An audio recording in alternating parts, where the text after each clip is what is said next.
الشيطان الرجيم بسم الله الرحمن الرحيم الحمد لله الذي لا يبلغ مدحته القائلون ولا يحصي نعما أحاطون ولا يؤدي حقه المجتهدون التي ليس لصفته حد محدود ولا نعت موجود ولا وقت معدود ولا أجل ممدود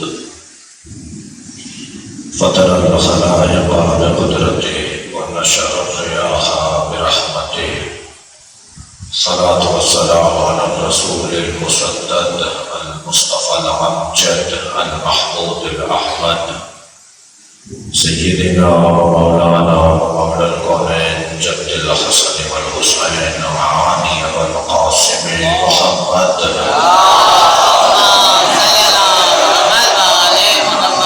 وآله الطيبين الطاهرين المعصومين الذين قال الله إنما يريد الله ليذهب عنكم الرجس أهل البيت ويطهركم تطهيرا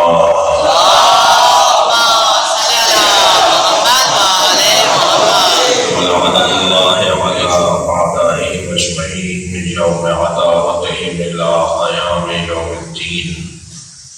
أما بعد قال الحكيم في القرآن الكريم بسم الله الرحمن الرحيم يا أيها الذين آمنوا اتقوا الله وكونوا مع الصادقين.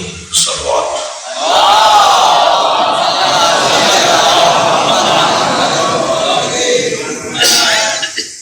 سورہ مبارکہ التوبہ کی 119ویں آیت.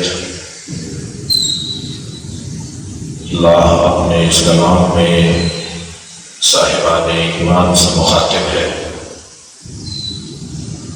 یا ایھا الذین آمنوا، اے صاحبان ایمان، اتقوا اللہ، تقوی پروردگار اختیار کرو. معلوم یہ ہوا کہ مومن ہونا آسان ہے، متقی ہونا مشکل ہے. ہر مومن متقی نہیں ہے.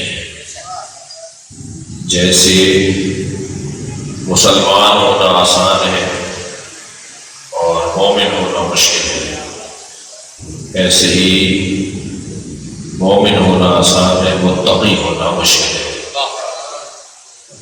اور ویسے بھی مشکلات کی بڑھوتری، مشکلات کا اضافہ، یہ اہل دل کا ذوق ہے. جو اہل دل ہوتے ہیں مشکلات میں بڑھاوے کو پسند کرتے ہیں. کچھ لوگ ہوتے ہیں جو پریشانیوں سے بھاگتے ہیں، کچھ وہ لوگ ہیں جن سے پریشانیاں بھاگتی ہیں. کچھ لوگ ہیں جنہیں موت ڈھونڈتی ہے، کچھ ہیں جو موت کو ڈھونڈتے ہیں. یقیناً برابر نہیں ہے. کچھ لوگوں کو کاندھوں پر اٹھا کے قبرستان پہنچایا جاتا ہے، کچھ اپنے پیروں سے چل کے قبرستان جاتے ہیں. ایک صلوات پڑھے نبی کی ذات پر.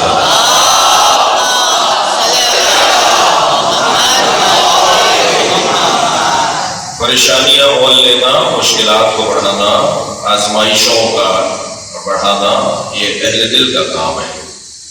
عرفاء اولیاء اہل دل پریشانیوں کو بڑھاتے ہیں، مشکلات کو بڑھاتے ہیں، ہماری پریشانیوں سے پریشان نہیں ہوتے.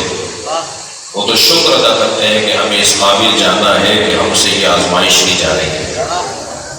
بہت سارے لوگ فول فول کہتے ہیں وہ کوئی اور وادی کے لوگ ہیں، وہ کسی اور کھڑے سے پانی پینے والے لوگ ہیں. جو اہل بیت سے وابستہ لوگ ہیں نا، ان کی زندگی کچھ اور ہے. کیا لا الہ الا اللہ کی پریشانیاں کم تھیں جو محمد الرسول اللہ بھی بول دیا؟ اور کیا محمد الرسول اللہ کی پریشانیاں کم تھیں جو علی ولی اللہ بھی بول دیا؟ یہ تو مسلسل اضافہ ہے نا پریشانیوں میں، آزمائشوں میں اضافہ ہے. اور آزمائشوں میں اضافے سے انسان دو طرح کے ہیں. ایک کوئی بھی جو پریشانیوں سے بھاگتے ہیں، ایک وہ جو آزمائشوں کو ڈھونڈتے ہیں. تو اب یہ مسلسل آزمائش میں اضافہ ہے. یا ایھا الذین آمنوا، اے صاحبان ایمان، اتقوا اللہ، تقوی پروردگار اختیار کرو. قدم آگے آؤ، آگے آؤ. جہاں کھڑے ہو وہیں، کل جہاں تھے آج بھی وہیں رہو. یہ کیا کارنامہ ہے؟ کارنامہ تو یہ ہے کہ آج کا دن ہمارے کل سے بہتر ہو، ہم مسلسل ایک مرحلہ آگے جاتے رہیں۔ حضرت آیت اللہ بہجت سے کسی نے پوچھا کہ نصاب عرفان کیا ہے اور عرفان کا نصاب کیا ہے، کیسے عرفاء عارف بنتے ہیں، کیا کریں کہ ہم آبادی عرفان میں قدم رکھیں؟ فرمان لگے کہ معرفت میں جہاں کھڑے ہو اس سے ایک قدم آگے آ جاؤ، وادی عرفان میں قدم رکھو اور آگے آ جاؤ، مسلسل تمہاری یہ وادی وسیع ہوتی چلی جائے گی۔ تو کام بڑھانا، اپنا مسائل اپنے بڑھانا، فرار کرنے والا کبھی بھی اہل بیت سے وابستہ نہیں ہو سکتا، میدان میں ڈٹنے والا، جمنے والا۔ ارشاد ہو رہا ہے اے صاحبان ایمان اتقوا اللہ، تقوی پروردگار اختیار کرو۔ میں نے ایک جملہ کہا کہ مومن ہونا مشکل ہے، مومن ہونا مشکل ہے۔ المومن کجبل راسخ، مومن جمے ہوئے گڑے ہوئے پہاڑ کی طرح ہوتا ہے، مومن سوکھے پتوں کی طرح نہیں ہوتا۔ ہوا کا جھونکا آیا تو وہاں جا پڑے، وہاں سے ہوا نے رخ بدلا تو یہاں پڑے۔ روزانہ در بدلنے والے، گھر بدلنے والے، روزانہ نظریہ بدلنے والے، روزانہ عقیدہ بدلنے والے مومن نہیں ہوتے۔ سلمان پڑھیں گے محمد وآلہ۔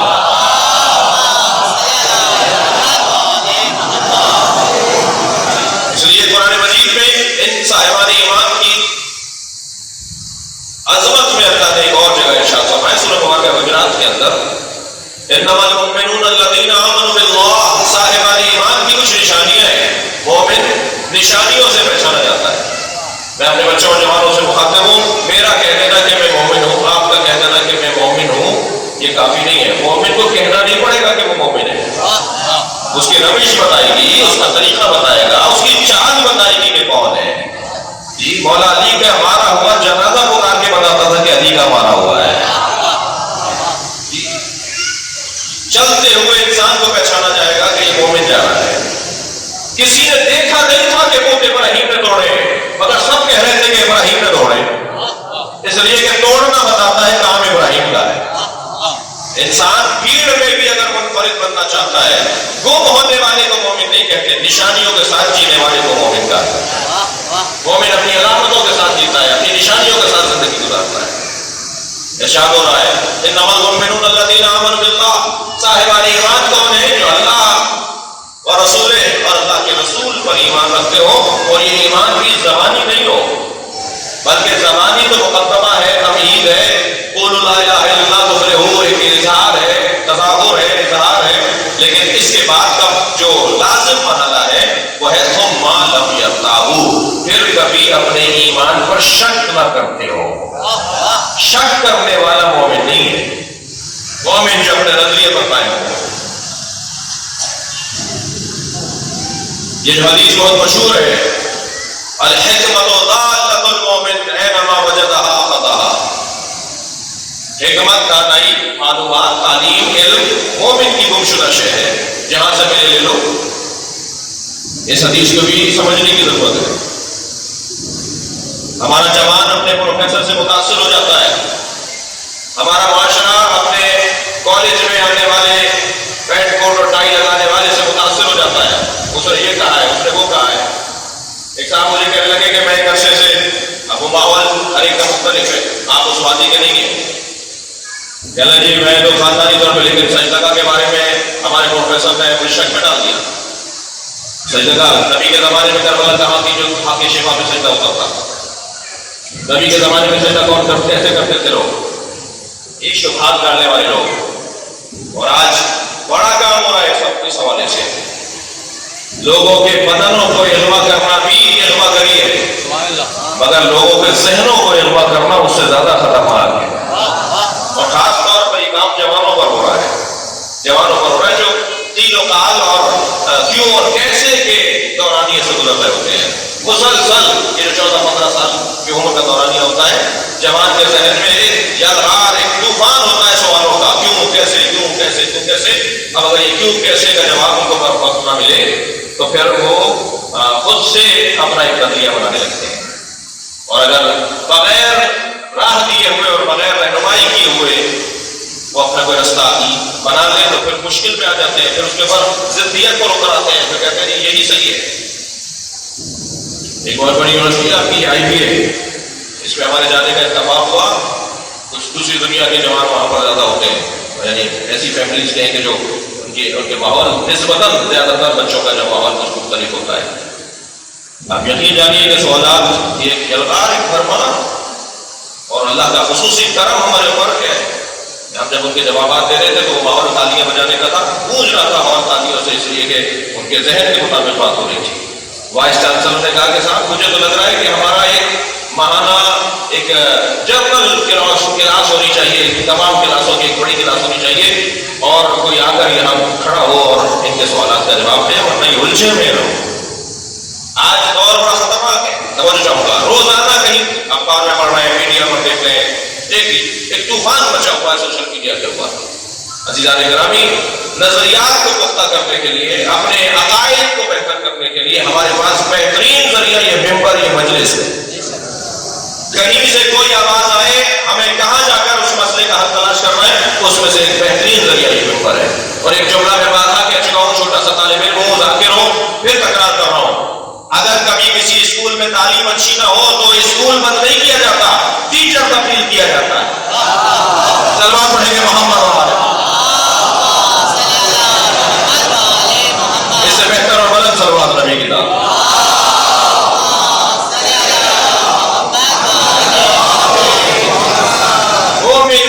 نشانیوں کے ساتھ ہے، ثم لم يرتابوا، پھر وہ شک نہیں کرتا. اب یہ جو حکمت مومن کی گم شدہ شے ہے، جہاں سے چاہے، جہاں سے ملے وہاں سے لے لو. عزیزان گرامی، سامنے کی حدیث ہے، عرب سادہ زبان میں سرکار نے ارشاد فرمایا ہے. ویسے بھی سرکار فرماتے ہیں مجھے اللہ نے سادہ زبان میں بات کرنے کا معجزہ عطا کیا ہے. مجھے سیدھی سادہ بہت روشن زبان میں بات کرنے کا اللہ نے معجزہ عطا کیا ہے. مشکل الفاظ بولنا کمال نہیں ہے، کمال یہ ہے کہ مشکل باتوں کو آسان الفاظ میں بیان کیا جائے. سرکار ارشاد فرما رہے کیا الحکمت ضالۃ المومن، حکمت مومن کی گم شدہ شے ہے. پہلے مومن ہو جاؤ، پھر چاہو جہاں سے لے لو. ابھی تمہارا ایمان پکا نہیں ہے، تمہاری جگہ سے لوگے تو نئی نئی باتیں کرو گے. سلمان پڑھے گا محمد والے.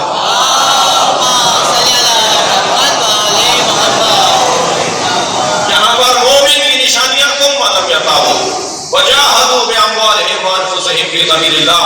اور صاحبان ایمان یہ ایک نشانی یہ ہے کہ وہ اپنے مال اور اپنی جان سے جہاد کرتے ہیں اللہ کی راہ میں. اولئک هم الصادقون، یہی سچے لوگ ہیں. یہ مومن کی ایک نشانی ہے.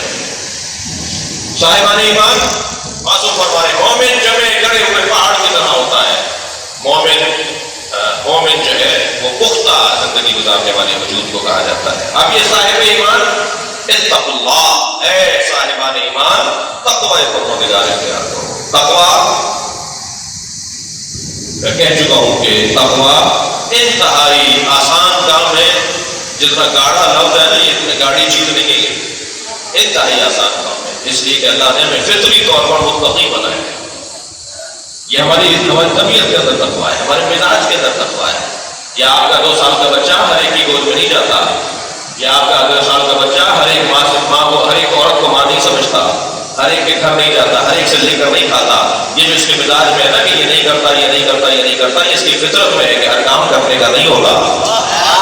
اور کر رہے ہیں بس وہ جو اس کے مزاج میں ہے کہ ہر کام کرنے کا نہیں ہوتا، یہی جب بڑا ہوگا تو جو اللہ کہہ رہا ہے کہ یہ کرنے کا ہے وہ کرے، اور جو کہہ رہا ہے نہیں کرو وہ نہیں کرے. اسی کو تقویٰ کہا جاتا ہے. اللہ متقی دیکھنا چاہتا ہے ہمارے اپنے فائدے پہ. اور امیر ممنی کا جو بلاغہ میں مقصد ہے، تقویٰ خود انسان کی زندگی کو کمال دینے کا بہترین نسخہ ہے جو اللہ نے عطا کیا. اے صاحبان ایمان تقوی پروردگار اختیار کرو. اب یہ مومن ہونے کے بعد مشکل پر آنے کا مطلب رکھا اس میں، اور یہ ہے کہ صاحب تقوی متقی ہے. اب اس سے زیادہ مشکل مرحلہ کیا ہے؟ اللہ اکبر، وہ زیادہ مشکل مرحلہ ہے کونوا مع صادقین. تم مومن ہو گئے، متقی ہو گئے، اب سچوں کے ساتھ ہو جاؤ. سچوں کے ساتھ ہونا تقوی سے زیادہ مشکل ہے. سچوں کے ساتھ ہونا ایمان سے زیادہ مشکل ہے. سچوں کے ساتھ چلنے کے لیے قربانیاں تقوی کی قربانی سے زیادہ قربانیاں ہیں. ہر آدمی ساتھ چلنے کو تیار نہیں ہے. ظاہر عین اپنا سفید تازہ سرپا صحت مند جوان گھوڑا، صحت مند گھوڑا امام حسین کے پاس بھیج رہے ہیں. جب امام نے کہا میری مدد کو آؤ، کہنے لگے میری طرف سے ہتھیار رکھ لیں. حضرت مجھے تمہاری گھوڑے کی ضرورت نہیں ہے، مجھے تمہاری ضرورت ہے. ساتھ چلنا، صادقین کے ساتھ چلنا، معیت ہمراہی ہی بہت مشکل مرحلہ ہے. سچوں کے ساتھ چلنا بہت مشکل مرحلہ ہے. بڑے بڑے لوگ آپ دیکھ نہیں رہے جناب مسلم ابن عقیل کے ساتھ کیا ہوا. وہ سچوں کے نمائندے تو تھے, ساتھ چھوڑ دے کر ساتھ چلنا معیت ہم رہی میم عین یہ تھے معیت ہم رہی ساتھ چلنا بہت مشکل کام ہے. من کانا فاضلا فینا فلیرحل معنا. مولا حسین فرماتے ہیں جو اپنی ذات سے ہاتھ اٹھانے کو تیار ہے وہ مجھ حسین کے ساتھ چلے. کتنا بڑا فائدہ دے دیا حسین نے, کیسا فارمولہ دے دیا میرے مولا نے. کون حسین کے ساتھ چل سکے گا؟ جو اپنی ذات سے ہاتھ اٹھائے گا. یا مسئلہ ہی ذات کا ہے, یا الجھن ہی ذات کی ہے, یا پریشانیاں ہی نفسیات کی ہے, نفسانیت کی ہے. فرمانے جو اپنی ذات سے ہاتھ اٹھا سکتا ہے وہ میرے ساتھ چلے, جو اپنی نفی کر سکتا ہے میرے ساتھ چلے. یہاں تو ہمارا نام اگر صحیح نہ لکھا جائے تو اس میں ناراض ہو جاتے ہیں, ہمیں اگر بلایا نہ جائے تو ہم ناراض ہو جاتے ہیں. چھوٹی چھوٹی باتوں پر ہم بڑے بڑے فیصلے لینے لگ جاتے ہیں. جتنی بڑی بات ہوئی تھی اس کے مطابق ہم نے قدم لیا. اپنی ذات کی نفی, مر جاؤ اس سے پہلے کہ موت آئے. مولا علی فرما رہے ہیں مر جاؤ اس سے پہلے کہ موت آئے. کیا پہلے تو چھری چلا لیں, خودکشی کر لیں؟ نہیں, اس سے پہلے کہ بدن کو موت آئے اپنی نفس کو, اپنے نفس کو مار ڈالو, اپنی پسند کو مار ڈالو, اپنی خواہشات کو مار ڈالو. مشکل ہے. کونوا مع الصادقین, سچوں کے ساتھ ہو جاؤ. اب یہ معیت سچوں کے ساتھ آپ دیکھ لیجیے, پیغمبر اکرم بھی سچوں کی انجمن میں کسے اس معیار پر سمجھ رہے ہیں. کون اس قابل ہے کہ سچوں کی انجمن کو تشکیل دے؟ گنجائش تو بہت تھی آنے مباہلہ کے اندر, مگر سچوں کی انجمن یہی پر جتن بنے. اور سچے تو ابو ذر سے زیادہ زمین اور آسمان میں کسی کو دیکھا نہیں تھا. ابو ذر وہی موجود ہیں, سلمان وہی موجود ہیں. یہ 9 ہجری کا واقعہ ہے, یہ سارے صحابی وہاں موجود ہیں. مگر ابو ذر سلمان, میں تو ان کی بات کر رہا ہوں نا جو نبی کی کلاس کے اندر پاس ہوئے, جن کا نام ہی نہیں آیا, میں ان کی بات نہیں کر رہا. جو نبی کی کلاس, نبی کے شاگردوں میں 10ویں درجے پہ, 9ویں درجے پہ, 8ویں درجے پہ, سلمان پڑھے گا محمد والے. ان کا نام نہیں آ رہا مباہلے کے اندر, وہ لوگ چل کر نہیں آئے مباہلے کے اندر. ومن حاجك من بعد ما جاءك من العلم فقل تعالوا ندعو أبناءنا وأبناءكم ونساءنا ونساءكم ونكفرنا ونكفركم ثم نبتهل ونجعل لعنة الله على الكاذبين. بلا لو, تم اپنے بیٹوں کو لاؤ, ہم اپنے بیٹوں کو لاتے ہیں, تم اپنے بیٹوں کو لاؤ, ہم اپنی بیٹیوں کو لاتے ہیں, تم اپنی بیٹیوں, ہم اپنے جیسوں کو لاتے ہیں. توجہ ہے, ہم اپنے جیسوں کو لاتے ہیں. امت کو بڑا شوق ہے کہ نبی کو اپنے جیسا بولے, اور نبی نے صرف ایک کو بولا ہے کہ یہ مجھ جیسا ہے. ہم اپنے جیسوں کو لاتے ہیں, تم اپنے جیسوں کو لاؤ. ثم نبتہل, اس کے بعد مباہلہ کریں گے, اور اللہ کی لعنت کاذبین, جھوٹوں پر بھیجیں گے. لعنت اللہ کی ہوگی, بھیجیں گے یہ. تو جیسے اللہ کی لعنت یہ بھیجتے ہیں, ایسے ہی اللہ کی رحمت بھی انہی کے ذریعے سے آتی ہے. یہ رحمت پروردگار کے نزول کا ذریعہ بھی ہے, اور لعنت الہی, عذاب الہی کا ذریعہ بھی ہے. سلوات پڑھیں گے محمد و آل محمد.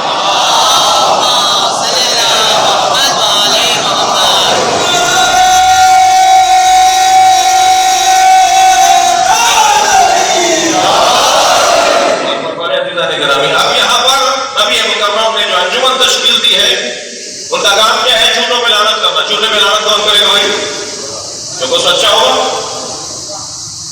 سچا ہی جھوٹے پہ لعنت کرے گا. بعض اوقات بعض لوگوں کے منہ سے بہت ساری باتیں اچھی نہیں لگتی. بھائی یہ بات تمہارے منہ سے اچھی نہیں لگ رہی, اس لیے کہ تم خود اس کا شکار ہو. تو جھوٹوں پہ لعنت کون کرے گا؟ جو سچے ہوں گے. اب سچے کون ہیں؟ پروردگار عالم نے سچوں کی جو انجمن تشکیل دی ہے, نبی مکرم نے, اللہ نے آیت نازل کر دی, گنجائش تو اللہ نے بہت رکھی. اب یہ تشخیص تو نبی کا کام تھا نا. اللہ نے آیت میں گنجائش اتنی رکھی تھی کہ ان سے زیادہ آ سکتے تھے. یہ کام نبی کا تھا کہ کس کو لے کے جائے اور کس کو نہ لے کے جائے. یہ تشخیص پیغمبر کا کام ہے کہ میں کس کو لے کر جاؤں. نبی مکرم جنہیں لے کر گئے وہ ہے کہ جو جھوٹوں پہ لعنت کرنے جا رہے ہیں. میں اہل فقہ سے توجہ چاہوں گا, علماء کرام تشریف فرمائیں, اہل فقہ بیٹھے ہوئے ہیں, عزیزان گرامی کسی کی زندگی میں اگر 99% سچ ہو اور 1% جھوٹ ہو تو وہ سچا تو بہت بڑا ہوگا مگر جھوٹوں پہ لعنت کرنے کے قابل نہیں ہوگا. اب جو جائے گا نا جھوٹوں پہ لعنت کرنے کے لیے وہ ہونا چاہیے جس کی زندگی میں 1% بھی جھوٹ نہ ہو. صلوات پڑھے محمد و آل محمد.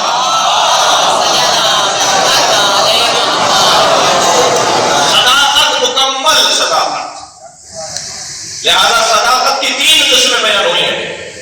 صداقت بے اعتبار خبر، صداقت بے اعتبار وعدہ، صداقت بے اعتبار عہد. جیسا واقعہ گزرا ایسا بیان کر دو، نہ آگے بڑھاؤ نہ کم کرو، نہ الفاظ کے امام رزش ہو نہ کسی مفہوم کی کمی ہو. جیسا تھا ایسے بیان کر دیا جائے. یہ کتنا مشکل کام ہے، یہ کتنا مشکل کام ہے. بغیر کچھ جوڑے ہوئے، بغیر کچھ لگائے ہوئے، بغیر کچھ اضافہ کیے ہوئے جیسا واقعہ تھا ایسے ہی بیان کر دیا جائے. عزیزان گرامی یہ مشکل ترین کام ہے مگر یہ پہلا درجہ ہے جو مشکل ترین کام ہے. یہ چھوٹی صداقت ہے، یہ ابتدائی صداقت ہے، یہ ابھی تمہید صداقت ہے. صداقت بے اعتبار خبر کتنا مشکل ہے. صداقت بے اعتبار خبر جیسا تھا ایسے ہی بتاؤ. گواہی نہیں دے پا رہے ہو کہ لوگ آپ میں بلا لیتے ہیں سچ بولنے سے، گریز کر جاتے ہیں سچ بولنے سے، طرح طرح کے عنوانات اپنے لیے سجاتے ہیں سچ بولنے سے. بہت مشکل ہے کہ تمام حق لعنت ہوئی ہے ان لوگوں پر جو حق کو چھپاتے ہیں. توجہ ہوگا www.reborn اہل بیت کے نام سے ایک سائٹ ہے، جا کر دیکھیے گا، جس میں 500 سے زیادہ وہ غیر مسلم جو شیعہ ہوئے ہیں انہوں نے اپنے احساسات اور جذبات کو اس کے اوپر ڈالا ہے. ہم شیعہ کیوں ہوئے؟ ان میں سے ایک نے کہا کہ میں قرآن مجید پڑھتا ہوا قرآن پڑھ رہا تھا، مسلمان ہو گیا تھا.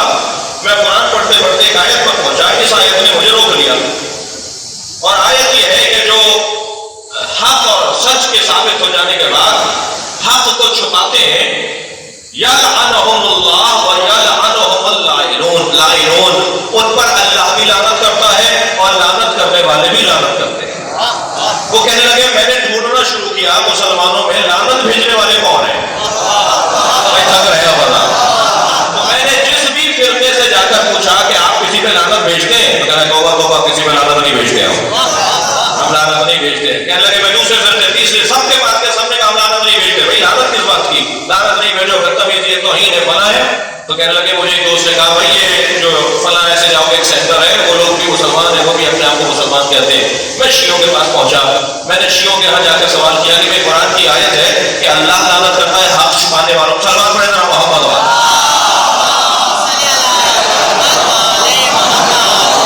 حق چھپانے والوں پر اللہ لعنت کرتا ہے اور لعنت بھیجنے والے لعنت کرتے ہیں. تو اللہ کے ساتھ کام تو اللہ کے ساتھ کرنے کا ہے.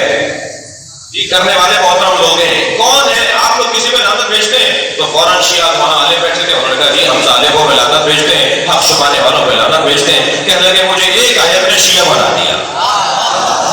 میں آ گیا اس دروازے پر جو لعنت بھیجنے والوں کا قرآن میں 10 سے زیادہ آیتیں ہیں لعنت بھیجنے کے حوالے سے، لیکن یہ لعنت بھیجنے والوں کا ایک ہی جگہ ذکر ہوا ہے. کچھ لوگ ہیں جو اللہ کے ساتھ لعنت بھیجتے ہیں. آپ لوگ تھک تو نہیں رہے میری باتوں پر؟ ویسے اکثریت تو میرے آنے کے بعد آئی ہے، لہٰذا مجھے اس کی ٹینشن نہیں ہونی چاہیے کہ میں دیر سے آیا ہوں. ایک صلوات پڑھے ذرا محمد والے.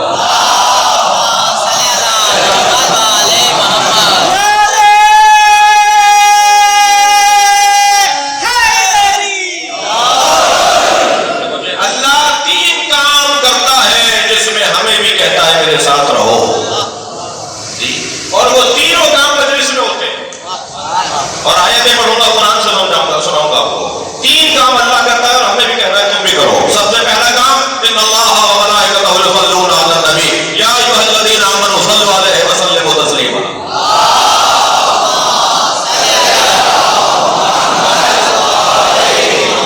یہ کام مجلس میں ہوتا ہے. اللہ اور اللہ کے ملائکہ نبی اور نبی جیسوں پہ صلوات بھیجتے ہیں. نبی جیسوں پہ صلوات بھیجتے ہیں، درود بھیجتے ہیں. تم بھی یہ کام کرو. یہ کام ایک اللہ کرتا ہے. دوسرا کام اللہ کیا کرتا ہے؟ فانتظروا انی معکم من المنتظرین. انتظار کرو، میں اللہ بھی تمہارے ساتھ انتظار کر رہا ہوں. اللہ بھی ہمارے ساتھ انتظار کر رہا ہے. ہمیں حکم ہے کہ ہم انتظار کریں اور اللہ کہہ رہا ہے کہ میں بھی تمہارے ساتھ انتظار کرتا ہوں. یہ کیا کام ہے؟ یہ وہی کام ہے جو ہم مجلس میں کر رہے ہیں. تیسرا کام اللہ کیا کرتا ہے؟ یا لعنہم اللہ، اللہ لعنت بھیجتا ہے ان لوگوں پر جو حق کو چھپاتے ہیں. وہ یا لعنہم اللہ، اور لعنت بھیجنے والے ان پہ لعنت بھیجتے ہیں. مجلس میں بھی یہی ہوتا ہے، حسین کے قاتلوں پہ لعنت بھیجتے ہیں، اہل بیت کے دشمنوں پہ لعنت بھیجتے ہیں. اللہ بھی یہی کام کرتا ہے، ہم بھی یہی کام کرتے ہیں. سلوات پڑھیں گے محمد اور آل محمد.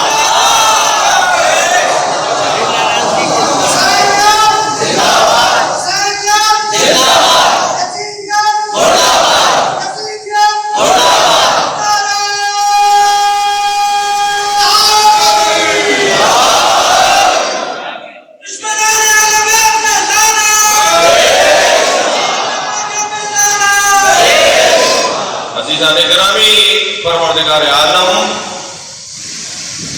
سچوں کے ساتھ ہونے کو دونوں صادقین. اب صداقت میں اعتبار خبر کتنا مشکل ہے. ہم نے ایک جگہ سے پین خریدا، دو دوست ہمارے ساتھ تھے. ہم آئے ایک آبادی میں دوست کے گھر مہمان. ہم نے قلم سے کچھ لکھنے کے بعد سامنے والی میز پر اپنا قلم رکھ دیا. وہاں اور لوگ بھی آ جا رہے تھے تو ایک صاحب آ کے بیٹھے. ہمیں نہیں پتا تھا یہ کون ہے. انہیں وہ پین اچھا لگا، انہوں نے اٹھا کے جیب میں لگا دیا. ہم نے کہا جی یہ قلم ہمارا ہے. کہنے لگے آپ ہمیں نہیں جانتے. ہم نے کہا اس سے غرض یہ نہیں ہے کہ آپ کون ہیں، یہ قلم ہمارا ہے. تو دوسروں کو دیکھ کر کہنے لگے مولانا کو بتاؤ میں کون ہوں. میں نے کہا جی اس سے کیا غرض کہ آپ کون ہیں؟ جو صاحب میرے ساتھ تھے جن کے سامنے میں نے قلم خریدا تھا، میں نے ان سے کہا کہ آپ بتائیے میرا قلم ہے، یہ پین میرا ہے. وہ کہنے لگے مولانا دوسرا خرید لیجیے گا. بھائی میں دوسرا خرید لوں گا، یہ میرا مسئلہ ہے، تم بھی تو بتاؤ یہ پین میرا ہے. یعنی کتنا مشکل ہے جہاں مفاد ٹکرا رہا ہو، جہاں انسان کا مفاد ٹکرا رہا ہو، وہ سچ بولنے کو تیار نہیں ہو رہا ہوتا. یہ صداقت میں اعتبار خبر ہے. لوگ سچ بولنے کو تیار نہیں ہوتے اس لیے کہ ان کو اپنی آبرو، اپنی عزت، اپنا مال، اپنی دنیا عزیز ہوتی ہے. یہ پہلا مرحلہ ہے صداقت کا، صداقت میں اعتبار خبر. دوسرا مرحلہ اس سے زیادہ مشکل ہے اور وہ ہے صداقت میں اعتبار وعدہ. وعدے کو وفا کرنا یہ اس سے زیادہ مشکل ہے. بڑے بڑے لوگ عزیزان گرامی پھسلے ہیں اس مرحلے پر آ کر، بہتے ہیں اس مرحلے پر آ کر، وعدہ پورا نہیں کر پائے. جو کہا تھا وہ کر نہیں پائے، جو سوچا تھا، جو کہا تھا کہہ دیا تھا وہ نہیں کر پائے. ہر ایک کے لیے الگ مثالیں ہیں، لیکن مجھے بھی کسی منزل تک پہنچنا ہے اپنے بیان کو لے کر. تیسرا جو عنوان ہے وہ ہے صداقت میں اعتبار عہد. اپنے اللہ سے تمہارے کچھ وعدے ہیں بھائی. تم اپنے جیسوں سے وعدے کرنے کے بعد اگر اس کا وعدہ پورا نہیں کرو گے تو یہ ایک اور مرحلہ عذاب کا ہے. لیکن تم نے تو اپنے اللہ سے بھی کچھ عہد کیے ہوئے. من المؤمنین رجال صدقوا ما عاهدوا الله علیہ. اللہ جو اللہ سے کیے ہوئے وعدوں کو، یعنی جس کو عہد کہہ رہا ہے اللہ، اسے پورا کرنے والوں کو اللہ مرد کہہ رہا ہے. مرد من المؤمنین رجال، کچھ لوگ ہیں جو مرد ہیں. کون ہیں؟ جنہوں نے اپنے اللہ سے کیے ہوئے عہد کو پورا کیا. جان دینے کو جو تیار کرتے ہیں، جان دینے کو تیار کرتے ہیں، اپنا سب کچھ مٹانے کو جو تیار کرتے ہیں، یہ صداقت کا اعتبار عہد ہے. اب جو مکمل صداقت کا عنوان رکھے گا وہی ہوگا کہ جو جھوٹوں پہ لعنت بھیجنے کے قابل ہوگا. ہر شخص جھوٹوں پہ لعنت بھیجنے کے قابل نہیں ہے. عزیزان گرامی، اس خان والے کے ساتھ چلنا آزمائش طلب کا. ان کے ساتھ چلنا آپ دیکھ رہے ہیں. جب کسی نے آ کے کہا مولا پورا خراسان آپ کے شیعوں سے بھرا ہوا ہے، مولا سعادت کی بات کر رہا ہوں، پورا خراسان آپ کے شیعوں سے بھرا ہوا ہے، آپ قیام فرمائیے. حضرت نے اپنے خادم سے کہا یہ تنور روشن کرو، یہ تنور روشن کرو. فرمایا کہ تم ہمارے اوپر جان دینے کو تیار ہو، اس آگ میں رکھ بیٹھ جاؤ، اس آگ میں رکھ بیٹھ جاؤ. یعنی مولا بتا کر نہیں آیا تھا کہ واپس نہیں آؤں گا. وہ تینوں کار شروع ہو گئے، بہانے بازیاں شروع ہو گئی. اسی اسنا میں ایک اور مومن لکڑیاں سر پہ اٹھائے ہوئے گزر رہا ہے. مولا کو دور سے سلام کرتے ہوئے جا رہا ہے. حضرت فرمایا یہ آگ روشن ہے، اس میں آگے بیٹھو گے؟ مولا آپ کا حکم ہے. کہاں بیٹھ جاؤ.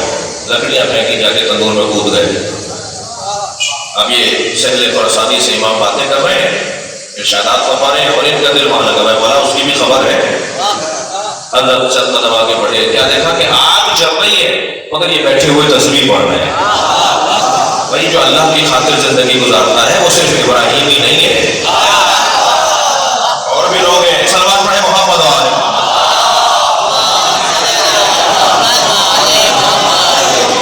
ان کے ساتھ چلنے کے لیے حوصلہ چاہیے۔ جنگ صفین، پانی ختم ہو گیا مولا کے لشکریوں کے پاس، مالک اشتر سے میدان ہے لشکر کے، آ کر کہا مالک اشتر، آ کر کہا مولا پانی نہیں ہے، کیا کرے؟ حضرت فرمایا جاؤ پانی لے کر آؤ قرآن پر سے۔ علماء 4000 کا لشکر ہے جس نے گھاٹ پہ قبضہ کیا ہوا ہے، میں کتنے لوگ لے کر جاؤں؟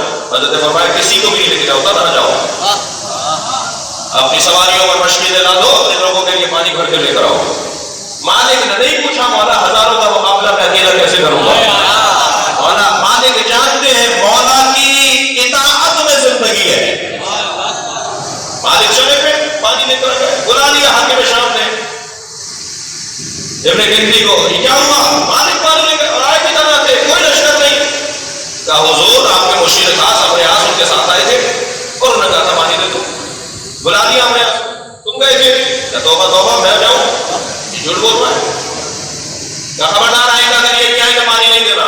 چند بڑی لمبی چلی تھی، کچھ دن بعد شاید دوسرے دن ہی مالک نے کہا ہمارا پانی پھر، حضرت فرمایا جاؤ جیسے لے کر آئے تھے ایسے لاؤ، اور مالک پھر پانی بھر کر لائے، پھر بلا لیا، کیا ہوا؟ کہا حضور آپ کے شہزادے یزید آئے تھے ان کے ساتھ، کہیں نے پانی دے دی، بلا لیا اسے، تم گئے تھے؟ کہا نہیں میں تو خیمے سے نکل ہی نہیں رہا، میں تو نہیں گیا تھا۔ علامہ اور زہران نمازی نے اس بات ولایت میں سوابق لکھا ہے جی، 20 مرتبہ میں پانی لینے گئے، پانی لے کر آ گئے، بلا لیا، کون آیا تھا؟ کس کے کہنے پہ نہیں آئے؟ کہا حضور آپ خود آئے تھے۔ یعنی ہم سے ہی جھوٹ بول رہے ہو ہمارے اوپر؟ کہنے کا آپ خود آئے تھے اور آپ نے کہا تھا مجال نمازی کہ ہم آپ کے کہنے پہ پانی نہ دیں۔ کہنے لگے آئندہ اگر ہم بھی آئیں تو کوئی نشانی رکھنا تاکہ ثبوت کے طور پر آؤ کہ ہم آئے تھے۔ 4 مرتبہ جب مالک پانی لے کر آئے نا، پھر انہوں نے بلا لیا، آپ کیا ہوا تھا؟ حضور آپ خود آئے تھے۔ کہا کوئی نشانی؟ تو ان کے ہاتھ کی انگوٹھی اپنے ہاتھ میں لے کر دکھائی، کہ ہم نے آپ سے یہ انگوٹھی اتروا لی تھی۔ اپنے ہاتھ کو خالی دیکھا، اپنی انگوٹھی اس کے ہاتھ میں دیکھی تو بے ساختہ کہا ہاتھ من عجائب علی بن ابی طالب، یہ علی کے عجائب و غرائب میں سے۔ سلوات پڑھیں گے محمد و آل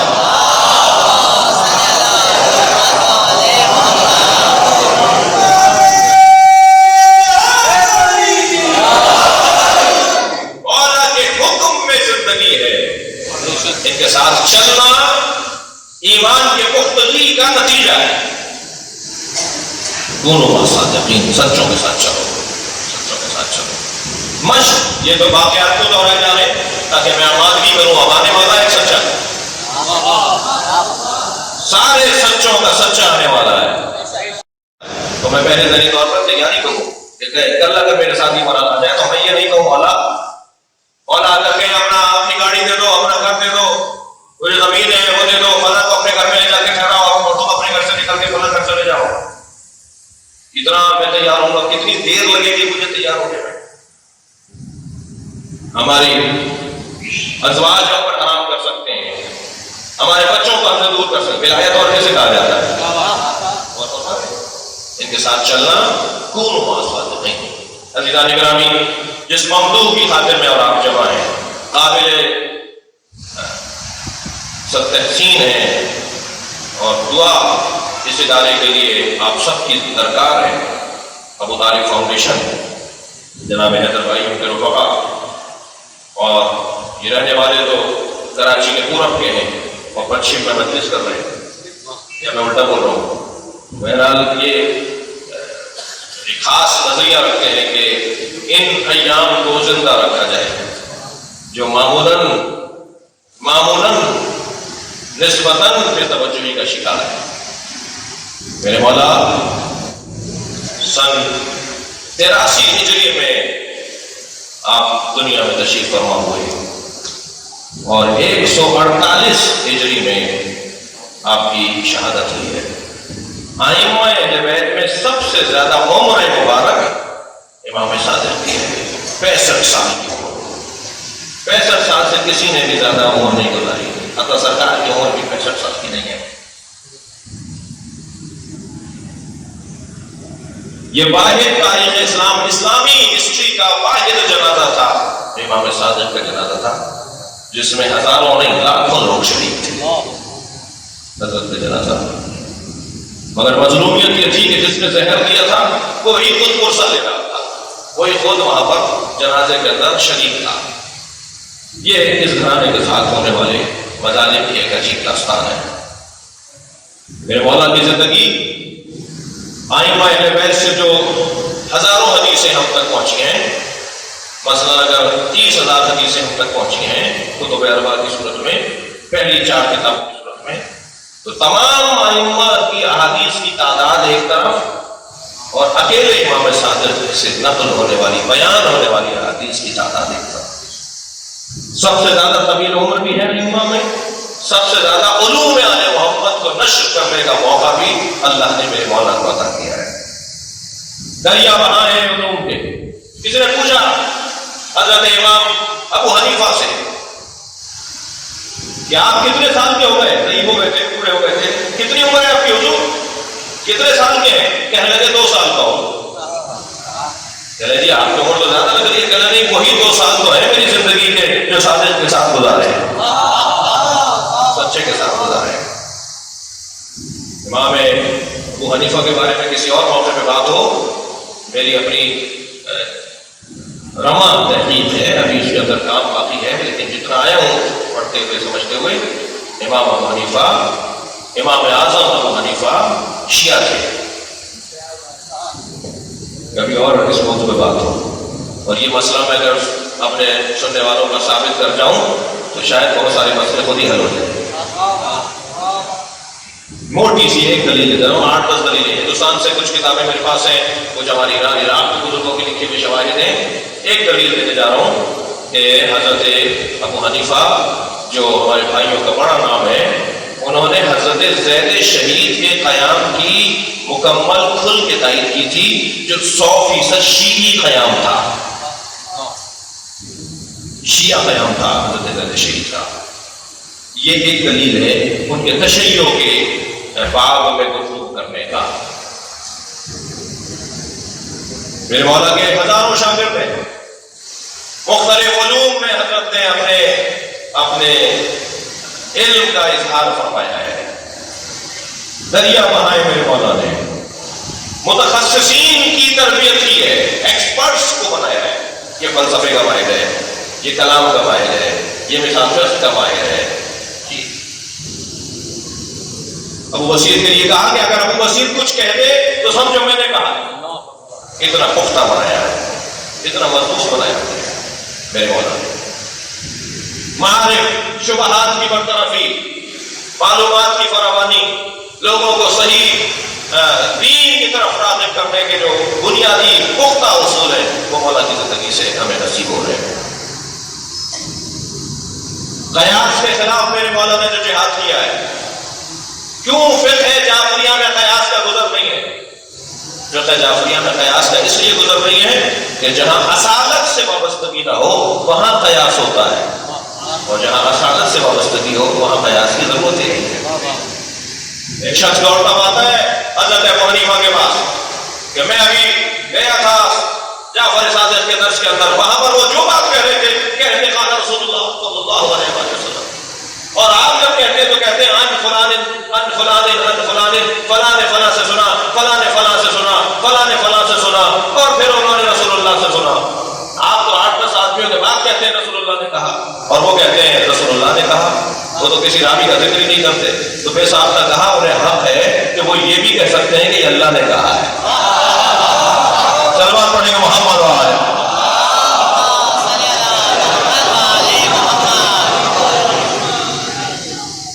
میرے مولا کی زندگی کے حسین پہلو ہیں، بہت واضح روشن پہلو ہیں.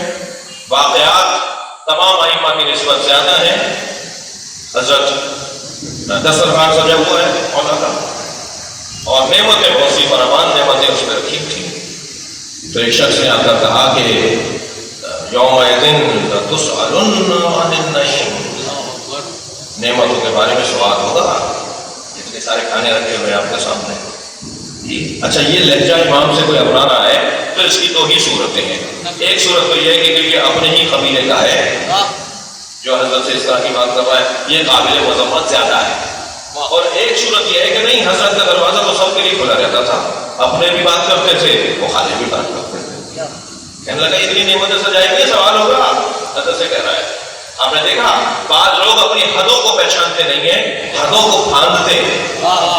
اور شاید میرے معاشرے کا ایک بڑا مسئلہ یہی ہے کہ اگر میں اپنی اور آپ اپنی اور ہر شخص اپنی حدوں کو پہچان لے تو فساد ہی ختم ہو جائے. مجھے پتا ہونا چاہیے میری حد کیا ہے، مجھے کہاں جانا ہے، مجھے کیا بولنا ہے کیا نہیں بولنا. سلمان پڑھے نا محمد والے مولا نے فرمایا یہ نعمت کے بارے میں تم کہہ رہے ہو نا کہ اللہ قیامت کے دن نعمتوں کے بارے میں سوال کرے گا، وہ نعمت ہم اہل بیت کی محبت ہے. یہ روٹی کے بارے میں اللہ سوال نہیں کرے گا. سلمان پڑھے محمد والے میرے مولا کا جواب. میرے مولا فرماتے ہیں وہ جس جو آیت کو تم پڑھ رہے ہو کہ اللہ قیامت کے دن نعمت بھی نہیں ایک بڑی نعمت کا سوال کرے گا، وہ نعمت ہم اہل بیت کی محبت ہے. اور اللہ اس کھانے کا، اس پانی کا، اس روٹی کا سوال نہیں کرے گا، اس لیے کہ ان تعدوا نعمت اللہ لا تحصوها، اللہ کی نعمتوں کو تم گننا بھی چاہو گے تو گن نہیں سکتے. مولا صادق کا جملہ حضرت فرماتے ہیں جن نعمتوں کو گن نہیں سکتے ان نعمتوں کا حساب کیسے لے گا.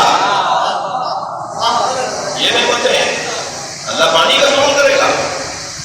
ایک اور بار حضرت محمد نے اسی بات کے اندر ارشاد فرمایا جب کسی نے کہا کہ اللہ ہم سے قیامت کے اندر پوچھے گا کہ میں نے تمہیں روٹی دی، آٹا دیا، کھانا دیا، پانی دی، ہوا دی، میں نے تمہیں رزق دیا، میں نے تمہیں فلاں غذا دی.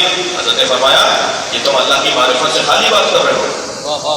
تم اگر کسی کو اپنے دسترخوان پہ کھانا کھلاؤ اور کچھ مدت کے بعد وہ تمہیں کہیں نظر آئے اور وہ بظاہر تمہیں نہ پہچان رہا ہو تو کیا تم یہ کہہ کر اسے یاد دلاؤ گے کہ ہم نے تمہیں روٹی کھلائی تھی؟ جب تم یہ کام نہیں کرتے تو اللہ سے کیسے سوچ رہے ہو؟ اللہ کھانا کھلا کے پوچھے گا کہ میں نے تمہیں فلاں چیز دی. اللہ ہماری محبت کے بارے میں سوال کرے.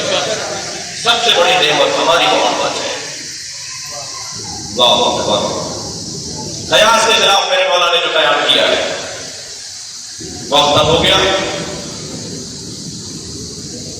جو مجھے اچھا لگا، جو میرے دماغ نے مان لیا، جو مجھے صحیح لگ رہا ہے، وہ دین نہیں ہے بھائی.